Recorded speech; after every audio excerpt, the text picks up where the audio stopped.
Hello friends, today class we can see the concept of theory of computation, introduction part and the basic definitions. Theory of computation have three branches: automata theory, computability theory and complexity. Automata theory, it is a mathematical way of representing whether the problem can be solved or not, whether the string is accepted or not. It have four subdivisions: finite automata, push-down automata, linear bound automata and Turing machine. Finite automata, it have a finite limited amount of memory capacity. Example, it can store present input and give present output. And next, push-down automata, here stack is a memory capacity. And linear bound automata, we have the finite tape length, so we can read and write the operations in that.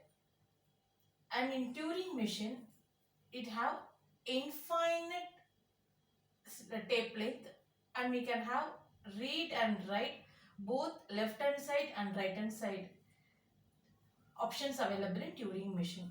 Compared to this four subdivision, Turing machine prefer highest level computation compared to finite automata, push-down and linear bound automata. So finite automata, we have limited amount of memory capacity. Push-down automata, stack is a memory capacity. And here linear bound automata, we have finite length tape. So read and write take place in left or right. In Turing machine, we have infinite tape length and read and write possible in both left and right. So these are the automata theory.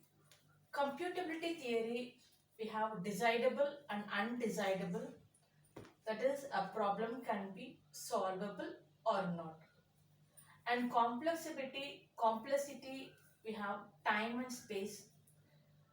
The space represents or the memory capacity required to store the information, to store the data. Time, what is the time required? These are the branches in theory of computations, introduction part. Now we can see basic definitions.